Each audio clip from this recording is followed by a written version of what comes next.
Hi everybody. I get asked a lot of questions about pollination. I mean, certainly go plant your garden, you don't need to know anything about pollination, but you'll get more of a harvest if you do. In order for plants to cross-pollinate, we'll talk about that first because that's what most of the questions are about, they have to be very closely related. Cucumbers and melons, for example, are both in the same genus, but they're not the same species. They have to be the same species to cross-pollinate. Cucumber is Cucumis sedivus, and a melon is Cucumis mello. So the first word is the genus, the second word is the species. The species has to be the same. Now, in the case with pumpkins and zucchini, which people ask about, they're in the Cucurbita family, or genus, Cucurbita genus. So zucchini and pumpkins are both Cucurbita pepo, or sometimes you'll see it written C.pepo. They can cross-pollinate. It won't do anything except for the seeds. So if you save the seeds from your pumpkin or your zucchini and plant them next year, you might get an orange zucchini or an odd-shaped pumpkin. That it can happen. It's not that likely.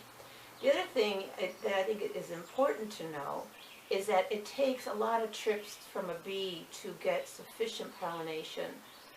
Let's just talk about squash, and in a minute I'm going to show you some video of how to hand pollinate your squash. But it takes lots of visits of the bees, and as you know, we're still having issues with the number of bees, and perhaps you're gardening in the city where there's less bees than there is maybe in the country like where we live. But in order for a squash to get pollinated, it needs a lot of trips by the bees. So people will say, well, you know, I had a zucchini and it just like shriveled up and died. Well, if it was a little baby zucchini, it may not have gotten pollinated at all. Squash don't necessarily produce their male and female flowers all at the same time, especially in the beginning. Some will produce mostly males, some will produce mostly females. So it may have not gotten pollinated at all. If it starts to grow and it's getting bigger and it's almost the size you want to pick it and it shrivels up and dies, chances are it was under-pollinated. So you can help that by hand pollinating. It's not self-pollinating because you're doing it yourself. Self-pollinating is actually when a plant pollinates itself, like peas and beans. When the flower opens, it moves the pollen. I will show you in another video how some other vegetables get pollinated, like corn, for example, with the wind moves the pollen. In tomatoes, peppers, and eggplant, the wind can move the pollen, but the bees also help, and actually the beating of the bees' wings can help move the pollen. But for now, let me just show you this video. It's the North Georgia Candy Roaster. It is Cucurbita maxima. It cannot cross with the zucchini that are on either side of it.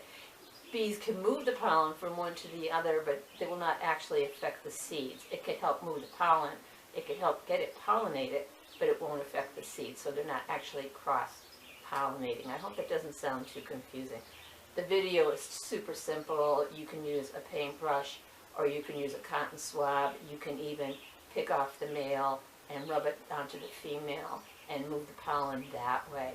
But the best thing, and I did actually see after I made this video, I saw a bumblebee flying between the two flowers on this plant. So if we're successful at keeping the squash bugs out of the garden and off of the plant, then we should have a North Georgia Candy Roaster. I can't wait. I've never gotten one before. I had one last year and the squash bugs killed the plant before it was ready to harvest.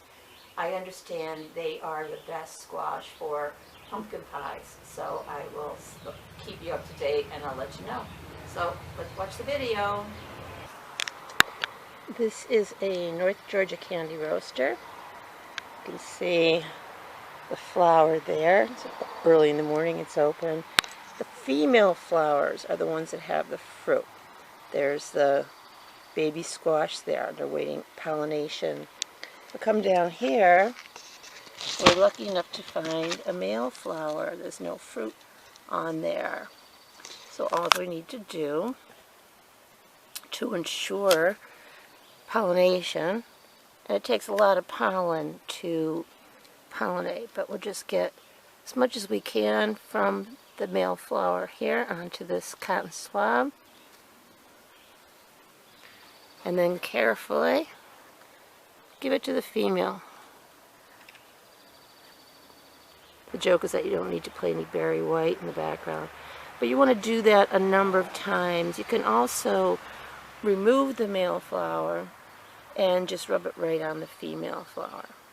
What you see here, this was a female, and the flower opened but there was no male. So here's the flower.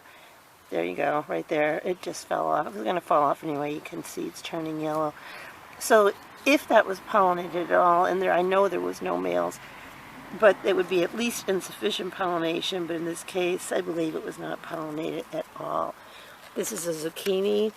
It looks like it's going to be a pretty prolific zucchini. It's got quite a few flowers on it. It's a Black Beauty zucchini, so yeah, we're going to get a lot of zucchini. There's actually 2 of them going in there. Okay, so that's how it's done. Pretty simple stuff. And you're more likely to get squash out of your garden. If you got the time to do it, go for it. Thanks for watching. Please do one of these and subscribe and share. Garden on.